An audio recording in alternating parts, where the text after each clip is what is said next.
सारा जगत माया ही है, तो तुम किस जगती के क्षितिज पर धर्म ध्वज को लहराते हुए देखना चाहते? एशिया का एक ऐसा इंसान जिसके पास 90 रोल्स रॉयस थी और वो ये कहता था पैसा बेकार है। वो एक गुरु जो मेडिटेशन के इंपॉर्टेंट सिखाता था और साथ में मोह माया के आजादी का उपदेश देता था। एक आदमी जिसे अमेरिका ने देश से निकाला, जिसे 21 देशों ने एंट्री बैन कर दी, पर आज भी दुनिया के करोड़ों लोग उसे भगवान मानते हैं। तो सवाल ये है, आखिर वो इंसान था कौन? मध्य प्रदेश के छोटे गांव की धूल भरी सड़कें, पुराने घर, बैलगाड़ी। समय 11 दिसंबर 1931। मध्य प्रदेश का एक छोटा सा गांव कुचवाड़ा। यहाँ एक बच्चे का जन्म हुआ जिसका नाम था चंद्रमोहन जैन। किसी को नहीं पता था कि यही बच्चा एक दिन दुनिया को हिला देगा। चंद्रमोहन जैन बचपन से ही अजीब थे। बाकी बच्चे खेलते थे, वो सवाल पूछते थे। बड़े बुजुर्ग कुछ बोलते थे तो वो उनसे बहस करता था। माँ बाप परेशान, पड़ोसी हैरान, पर वो था कि रुकता ही नहीं। एक बार उसके दादाजी ने कहा, बेटा बड़ों का सम्मान करो। उसने पूछा, क्यों? सिर्फ इसलिए कि वो उम्र में बड़े हैं? उम्र से अकल नहीं आती? 9 साल का बच्चा और इतनी बड़ी बात। उसके घर में जैन धर्म का माहौल था, पर वो किसी भी धर्म को बिना सवाल के नहीं मानता था। वो पूछता था, ईश्वर है तो दिखता क्यों नहीं? मंदिर में झुकने से क्या मिलता है? अगर भगवान सबका ख्याल रखता है तो दुनिया में दुख क्यों है? ये सवाल किसी को पसंद नहीं आते थे, पर यही सवाल आगे जाकर लाखों लोगों को उसका दीवाना बना देंगे। चंद्रमोहन जैन ने फिलॉसफी यानी दर्शन शास्त्र में पढ़ाई की। पहले हितकर्नी कॉलेज जबलपुर से, फिर सागर यूनिवर्सिटी से उन्होंने ग्रेजुएशन पूरी की और यहीं सागर यूनिवर्सिटी में कुछ हुआ। 21 मार्च 1953 चंद्रमोहन खुद कहते थे कि इस दिन उन्हें एनलाइटनमेंट यानी आत्मज्ञान हुआ। वो एक पेड़ के नीचे बैठे थे, रात के 12 बज रहे थे और अचानक उन्हें लगा, मैं नहीं हूं, सिर्फ एक चेतना है और वो चेतना सब कुछ है। ये बात सच है या नहीं ये तो हम नहीं जानते, पर इस पल के बाद वो बदल गए। पढ़ाई पूरी होने के बाद वो फिलॉसफी के प्रोफेसर बन गए। रायपुर संस्कृत कॉलेज और फिर जबलपुर यूनिवर्सिटी में पढ़ाने लगे, पर क्लासरूम उनके लिए छोटा था, बहुत छोटा। 1960 का दशक, भारत अभी आज़ादी की नींद से जाग रहा था और इसी वक्त आचार्य राजनीश नाम के एक लेक्चरर ने पूरे देश को झकझोर दिया। वो पूछते थे, गांधी जी महान थे, पर क्या उनके विचार आज भी सही हैं? धर्म का मतलब मंदिर जाना नहीं, ध्यान करना है। मोह माया पाप नहीं है, ये प्रकृति है, इसे दबाओ मत, समझो। अब जरा सोचो, 1960 का भारत, जहां सेक्स शब्द तक बोलना गुनाह माना जाता था और ये आदमी मंच पर खड़ा होकर इस पर खुलकर बोल रहा था। कुछ लोग हैरान थे, कुछ लोग गुस्से में थे और कुछ लोग दीवाने हो गए। देश भर में उनके प्रवचन होने लगे, हजारों लोग आने लगे, अमीर, गरीब, पढ़े लिखे, साधारण, सब। उनकी बातों में एक जादू था। वो सोक्रेटिस की बात करते थे, कबीर और रूमी का जिक्र करते थे, ज़ेन बुद्धिज्म समझाते थे और साथ में फ्रॉइड और मार्क्स को भी कोट करते थे। कोई और गुरु ऐसा नहीं था, ये अलग था। 1974 भगवान श्री रजनीश ने पुणे में अपना आश्रम बनाया। नाम था श्री रजनीश आश्रम और यहाँ पर कुछ अजीब होने लगा। दुनिया भर से लोग आने लगे, अमेरिका से, यूरोप से, जापान से। ये लोग नारंगी कपड़े पहनते थे, गले में भगवान की तस्वीर वाली माला पहनते थे और खुद को सन्यासिन्स कहते थे। पर ये कोई पुराने जमाने के सन्यासी नहीं थे। ये डॉक्टर थे, लॉयर्स थे, आर्टिस्ट्स थे, वेस्टर्न एजुकेटेड मॉडर्न लोग। वो कहते थे, मेरे साथ आओ, पर अपना दिमाग घर पर मत छोड़ो। रिलीजन को क्वेश्चन करो, मुझसे भी क्वेश्चन करो। पर सच्चाई ये थी, जो उनके आश्रम में आता था वो बाहर की दुनिया से कट जाता था, धीरे धीरे, बहुत धीरे धीरे। 1981 भगवान रजनीश ने भारत छोड़ा और अमेरिका पहुंचे। क्यों? ऑफिशियल रीजन था मेडिकल ट्रीटमेंट, पर असली कहानी कुछ और थी।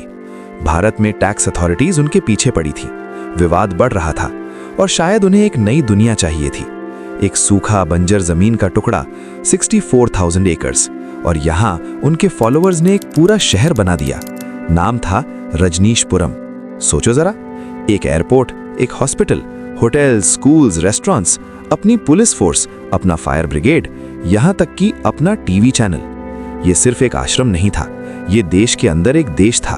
और इस शहर के राजा थे भगवान, जो कभी कभी एक रोल्स रॉयस में बाहर निकलते थे सिर्फ फॉलोअर्स को दर्शन देने के लिए। कुछ बोलते नहीं थे, बस हाथ हिलाते थे और फॉलोअर्स रोने लगते थे खुशी से। कुल 93 रोल्स रॉयस उनके नाम पर थीं। जो आदमी कहता था पैसा माया है, उसके गैराज में 93 रोल्स रॉयस थीं।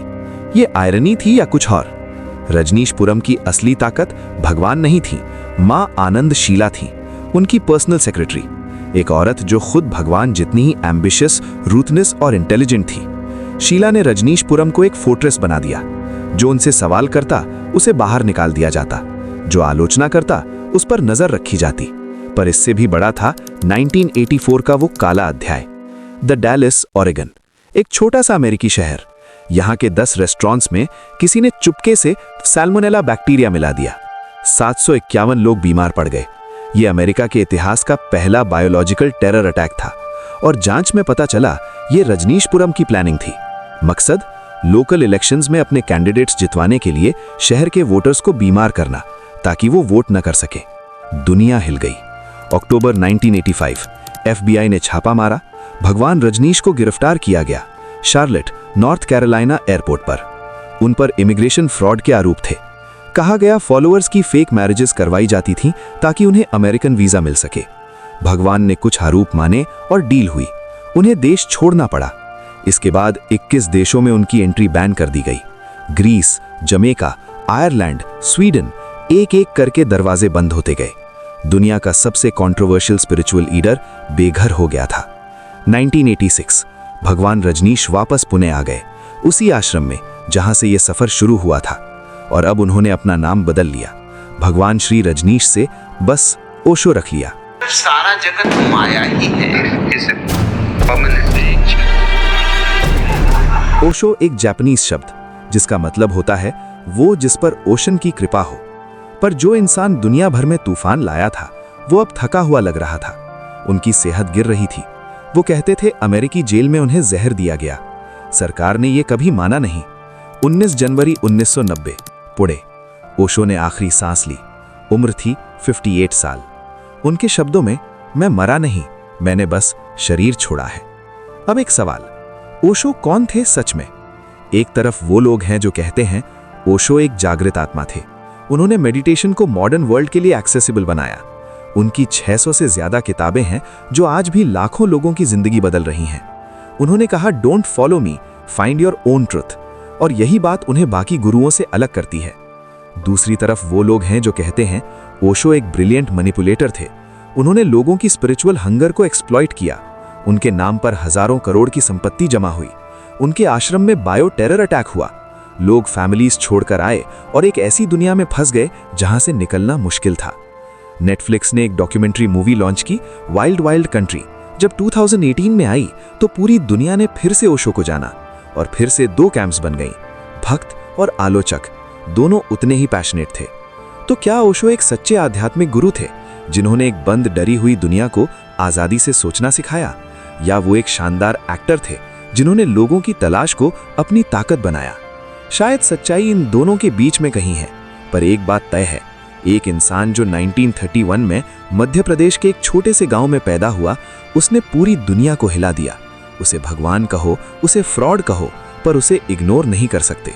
ओशो खुद कहते थे, मैं तुम्हें जवाब नहीं दे रहा, मैं तुम्हारे सवालों को और गहरा कर रहा हूं। शायद यही उनका सबसे बड़ा सच था और शायद यही उनका सबसे बड़ा जादू भी था। ओशो की मृत्यु 19 जनवरी 1990 को पुणे में हुई। आपकी क्या राय है ओशो के बारे में? कमेंट सेक्शन में अपना आंसर जरूर बताएं। और अगर आप ये वीडियो इन्फॉर्मेटिव लगी हो तो लाइक, शेयर एंड सब्सक्राइब करें। तो मिलता हूं आप सभी से नेक्स्ट वीडियो में। तब तक के लिए जय हिंद, जय भारत।